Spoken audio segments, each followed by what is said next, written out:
verset 7, Psaume 24. Portes, élevez vos linteaux, élevez vos portes éternelles, que le roi de gloire fasse son entrée. Qui est ce roi de gloire? L'Éternel fort et puissant, l'Éternel puissant dans les combats. Portes, élevez vos linteaux, élevez les portes éternelles, que le roi de gloire fasse son entrée. Qui donc est ce roi de gloire? L'Éternel des armées, voilà le roi de gloire. Parole du Dieu vivant. Mes bien-aimés dans les Seigneurs, nous sommes réjouis encore cet après-midi pour que nous soyons capables de proclamer la parole de Dieu. Thème qu'il y a débat ici qui dit que le roi de gloire fasse son entrée. Ça, le livre des Psaumes, c'est un livre qui a plusieurs auteurs qui écrit là-dedans. Premièrement, nous avons David en tant que le roi, nous avons Salomon, nous avons Moïse, écrit, le prophète, et nous avons Asaph qui a écrit le psaume 73, et enfin on a les fils de Corée. Ce qui est important ce soir, mes bien-aimés, nous voulons vous raconter quelque chose, quelques événements qui concernent le livre des psaumes. Nos psaumes, ils ont tiré dans la grec ancien. Eh bien, le livre dit Salmois, qui signifie un ensemble de poèmes destinés à être chantés avec accompagnement de musique.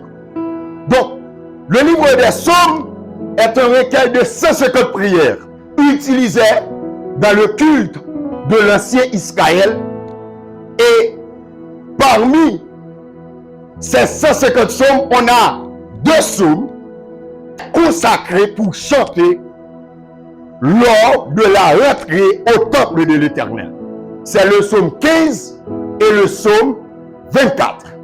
Donc, il y a plusieurs points de vue qui se partagent, à savoir des personnes qui voulaient vérifier pour quelle raison le psaume 24 a été écrit. Eh bien, premier groupe de monde nous gagnons les commentateurs modernes, ils ont dit que psaume 24 a été composé à l'occasion de l'arrivée de l'Arche de l'Éternel à Jérusalem. Je peux dire, c'est un objet. Et cet objet, dans l'Ancien Testament, il était symbolisé la présence de Dieu dans le temps.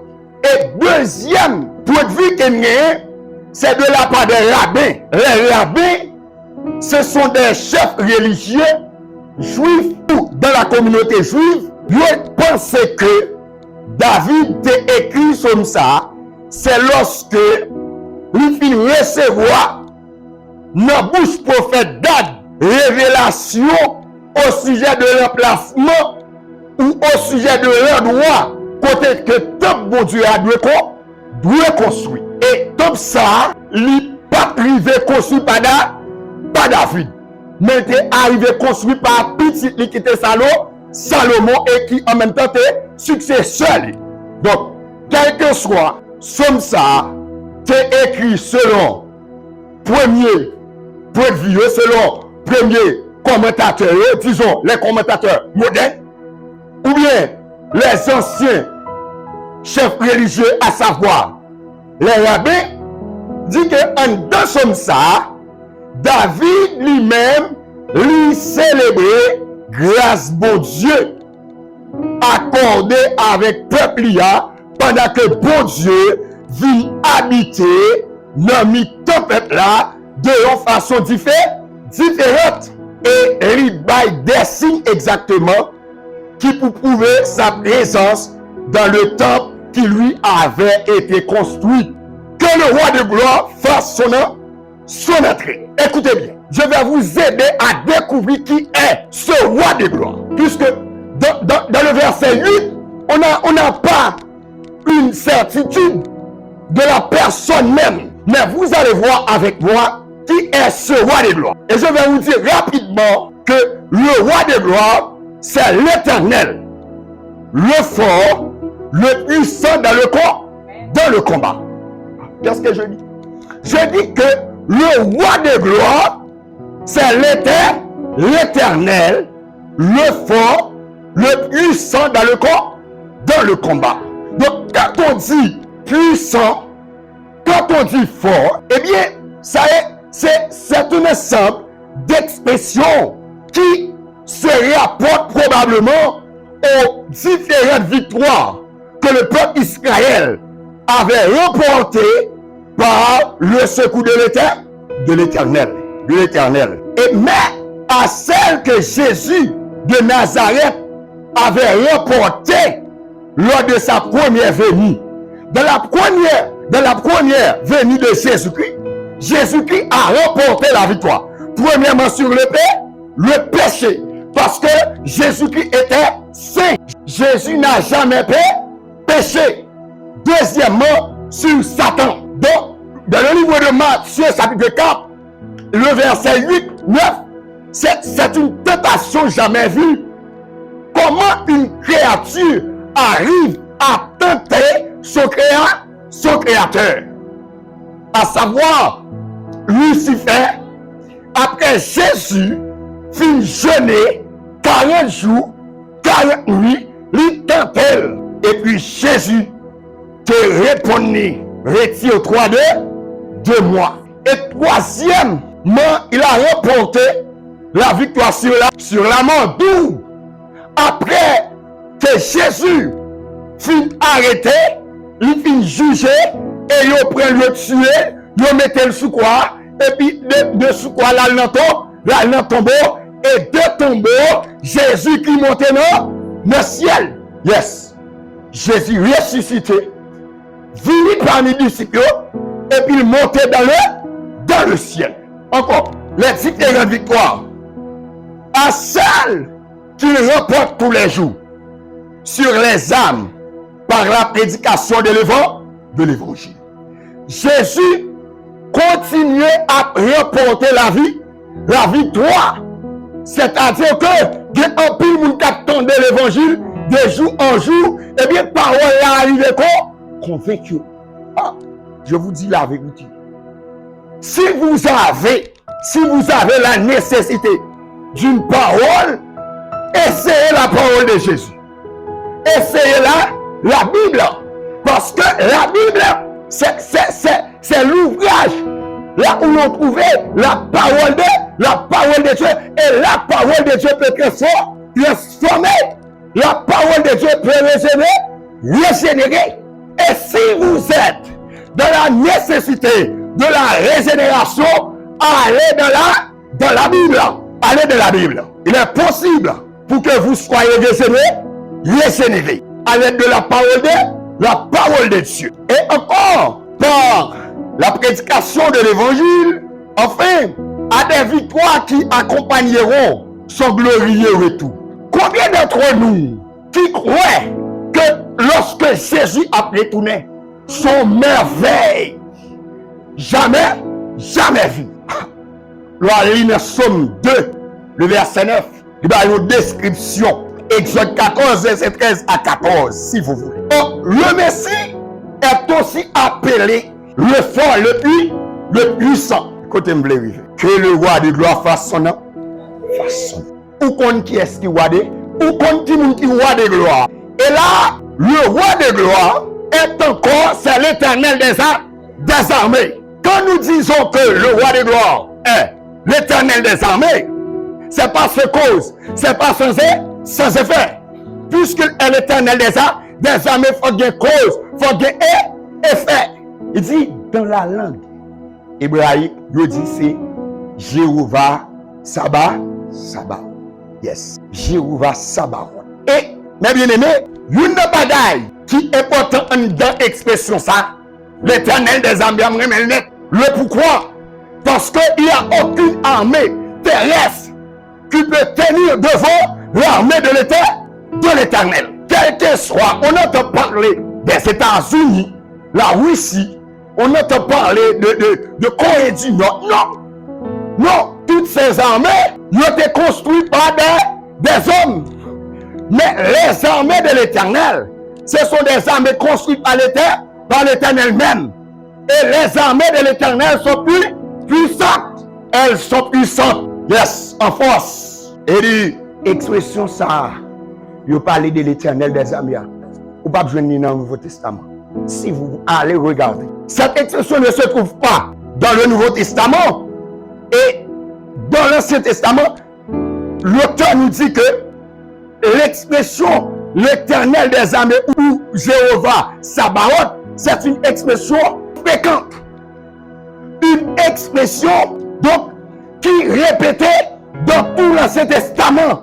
Ils ont utilisé l'Éternel des armées. 2 Samuel 6, verset 18, nous rapporte que quand David eut achevé d'offrir les holocaustes, les sacrifices d'action de grâce, il bénit le peuple au nom de l'Éternel des armées. Il bénit le peuple au nom de l'Éternel des armées.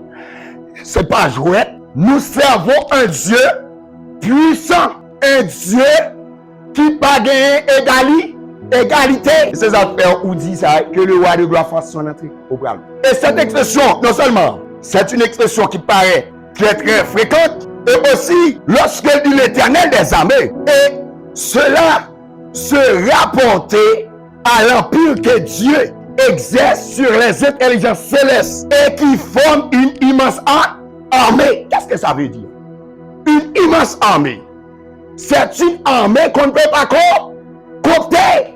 Une armée immense. Pourquoi je dis une armée immense? L'eau, la mer, les vents, les arbres sont les outils de l'Éternel. Regardez possible autant de noyer pour que les serviteurs de l'Éternel te fassent.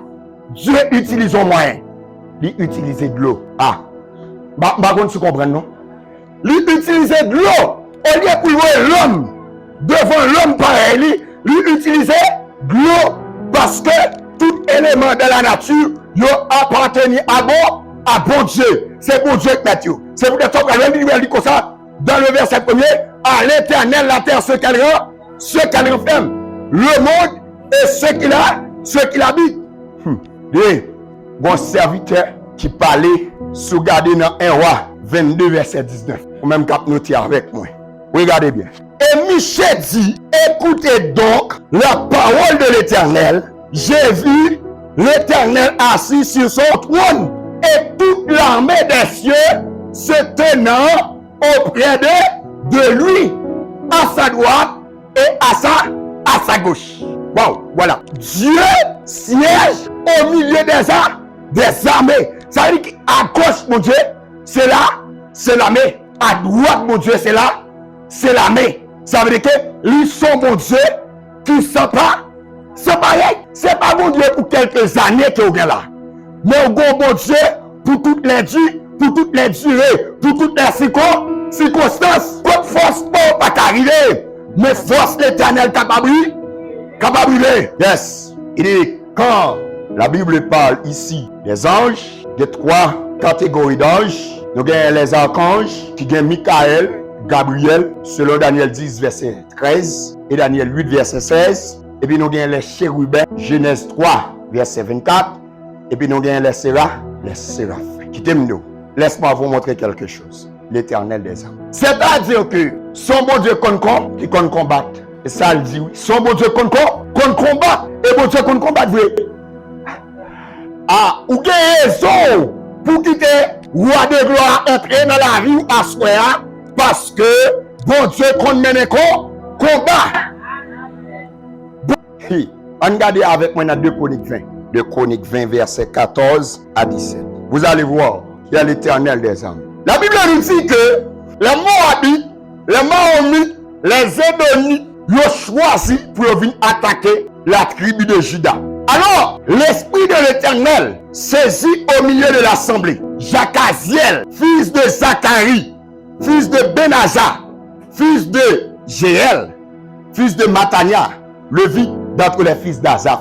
Et l'Éternel dit, soyez attentifs, tous Juda et habitants de Jérusalem, et toi, roi Josaphat, ainsi vous parle, ne craignez point et ne vous effrayez point devant cette multitude nombreuse, car ce ne sera pas vous qui combattez, ce sera Jecaziel fut rempli avec l'esprit et il a dit aux gens de la tribu de Juda et aux gens de Jérusalem, il gagne peur et puis il parlait à Josaphat. Il dit Josaphat, c'est pas vous-même, d'accord, qui a mené combat, c'est pas vous-même qui a fait combat ensemble avec armée puissante ça, armée qui nombreuse ça, mais c'est moi-même l'Éternel de ça.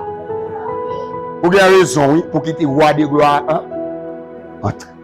Lorsque le roi de gloire entre, il désinstalle toute force ténébreuse, il libère. Lorsque le roi de gloire entre dans Luc 4, verset 18, il a dit comme ça, l'Esprit du Seigneur est sur moi, il m'a oué. Regardez ça. Et il dit que demain, descendez-vous contre eux. Ils vont monter par la colline de Tsi et vous les trouvez à l'extrémité de la vallée en face du désert de Jéruel. Vous n'aurez point à combattre en cette affaire. Bonjour. Ouais, lorsqu'il est roi de gloire entré, il y a des combats, ce n'est pas au cap même. Il y a des combats, ce n'est pas au cap campé. C'est bon Dieu même cap campé pour. Et puis ton bon Dieu campé pour l'autre monde pas camper. Puis ton bon Dieu campé pour l'autre monde pas camper. Parce que les bon Dieu campé, il va résultat satisfaisant. Yes.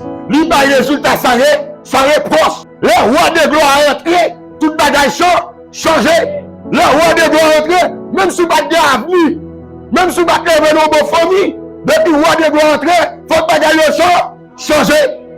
Ah, papa, l'anesthésie, ma bolane. Et pas parole anesthésie. Dans le psaume 113, le verset 8. Il dit, c'est notre fat là, c'est notre fumier.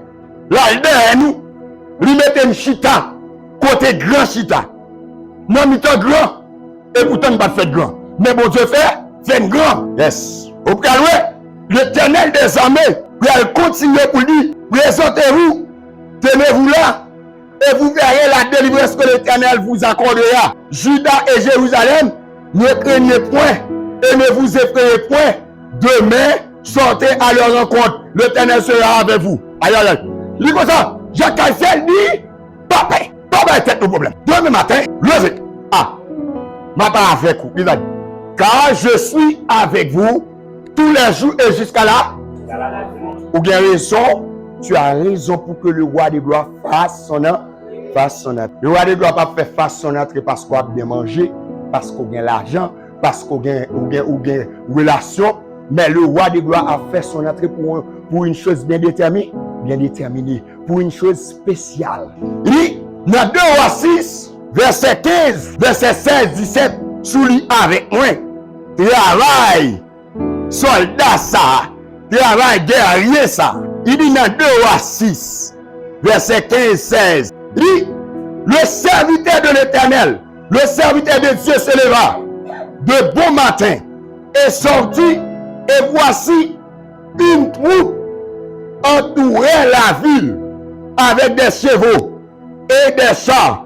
Et le serviteur dit à l'homme de Dieu, à savoir Élisée, le prophète de Dieu, ah, mon Seigneur, comment ferons-nous? Ouais, quand le roi de gloire est là, on n'a pas besoin de comment on va faire.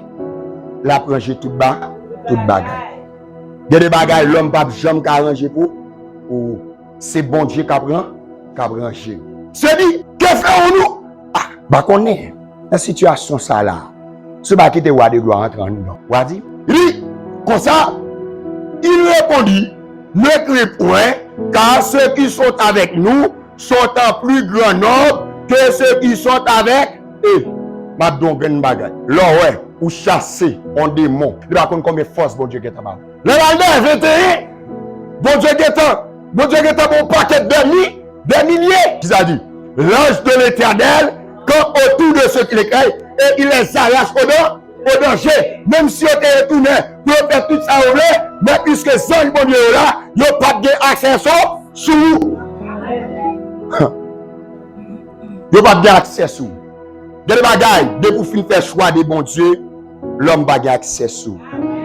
De bagaille, depuis roi de gloire fin faire entrer dans la vie, l'homme pas qu'à faire ça oublier ou ses affaires bon Dieu. Ça me doit là c'est vous ou ses affaires bon Dieu. Il dit Élisa pria et dit Éternel, ouvre ses yeux pour qu'il voie.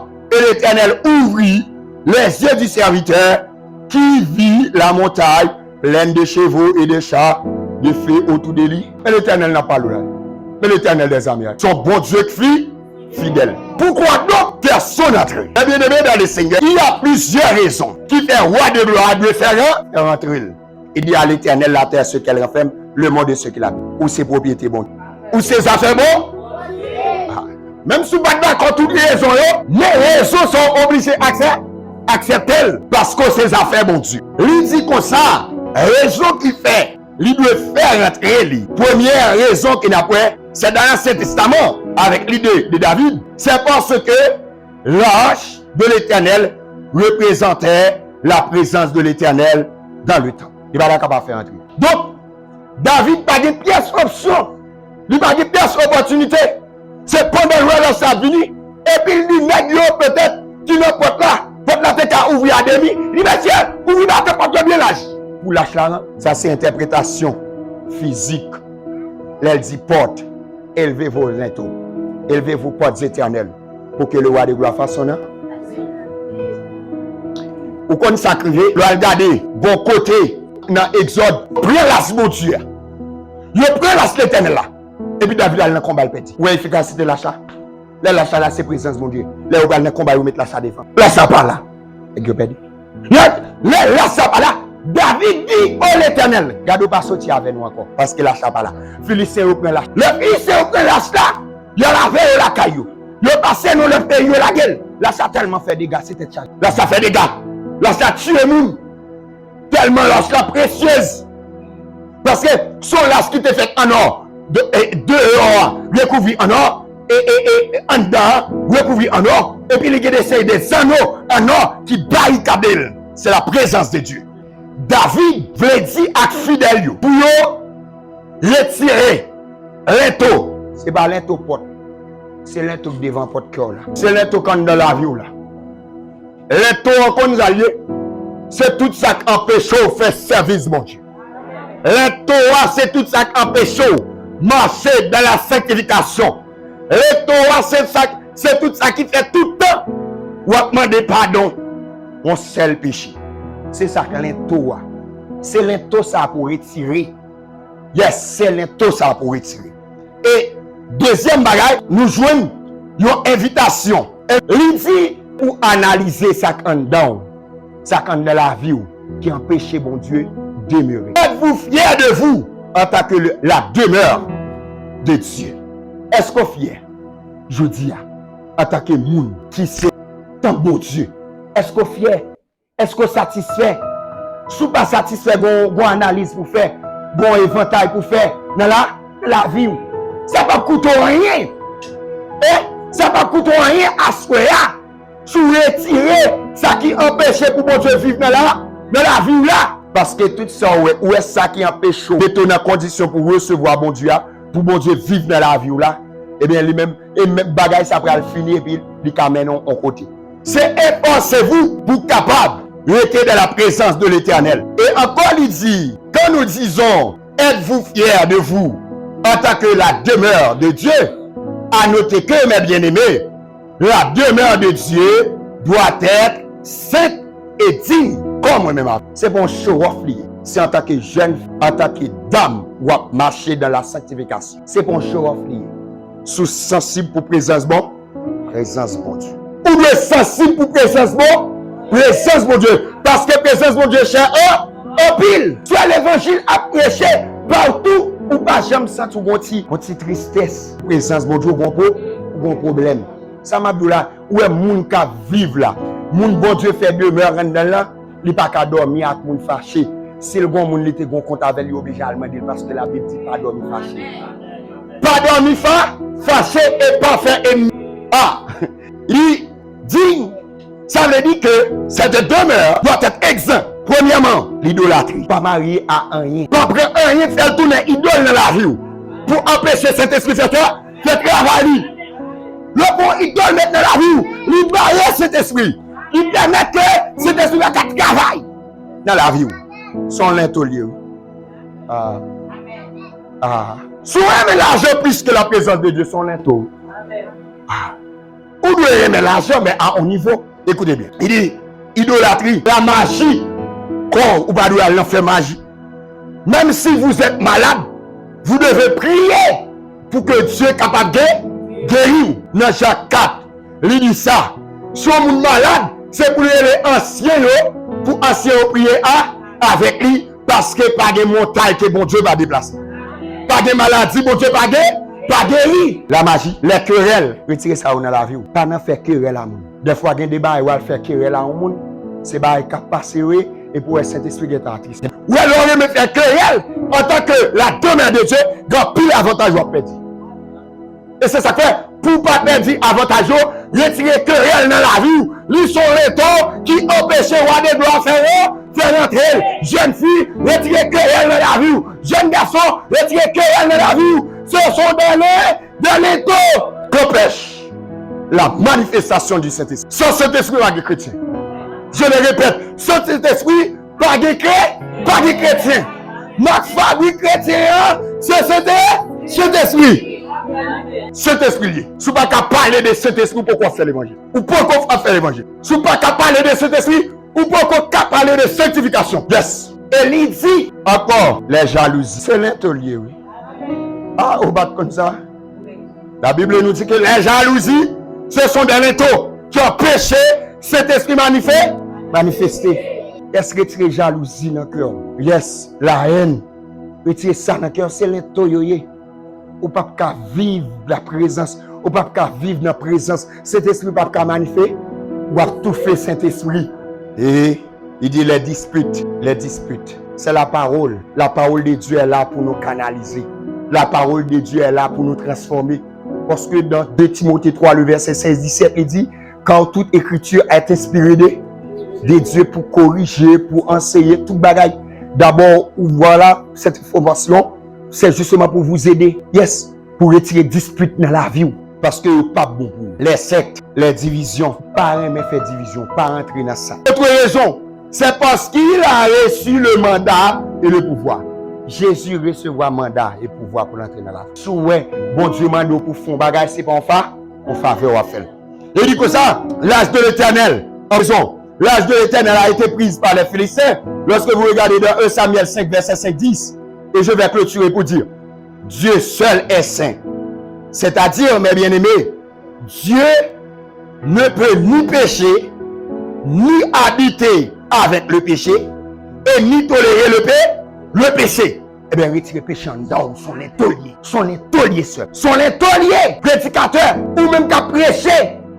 Son étolier, d'un missionnaire, péché son étolier. Son étolier. Il permet tout pas qu'à vivre la présence du Saint-Esprit. Il permet cet esprit pas qu'à travailler dans vous. Il permet tout pas qu'à briller. Péché dans la vie. Déraciner ça. Pouvoir de gloire, rentrer.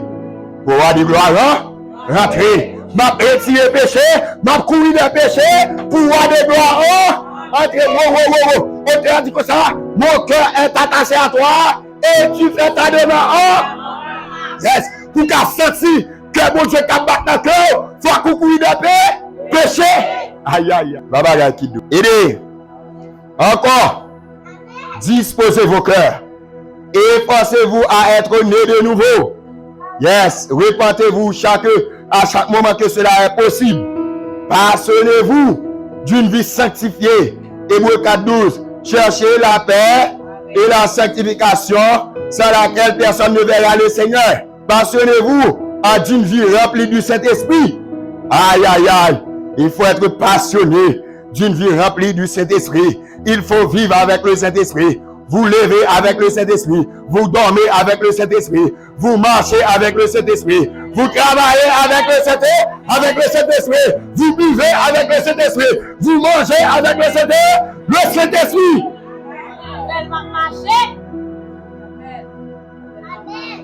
Yes. Vous vivez tout ça fait avec Saint-Esprit. Yes. Quand il dit que ça, passionnez-vous d'une vie centrée sur les réalités célestes. C'est pas un matériel qui pour qu'un bouton de madame.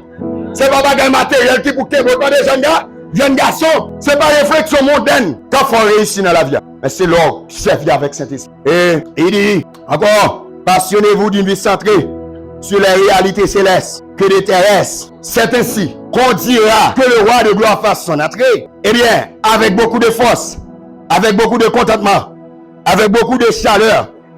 Et ensuite, mes bien-aimés, c'est aussi ainsi que Jésus nous prendra avec lui pour monter au ciel. Mais pour Jésus monter au ciel, il faut le entrer. Il faut quoi entrer. Yes. Il est encore, quand Jésus nous prendra avec lui pour aller dans le ciel et les événements eschatologiques dérouleront. Et là, on a le temps de gagner bouleversement. Mais bien aimé, notre intervention de ce soir nous a donné beaucoup d'exemples clés à ne pas empêcher la rentrée de roi de gloire. Il va nous exemple pour ne pas boucher, pour ne pas mettre les taux. C'est pour retirer les taux que nous. La haine sont les taux. L'hypocrisie sont les taux. La médisance sont les taux. Yes. Le péché sont les taux. L'immoralité sont les taux. Retirez les taux pour roi de gloire car rentrer. Que Dieu vous soit en aide.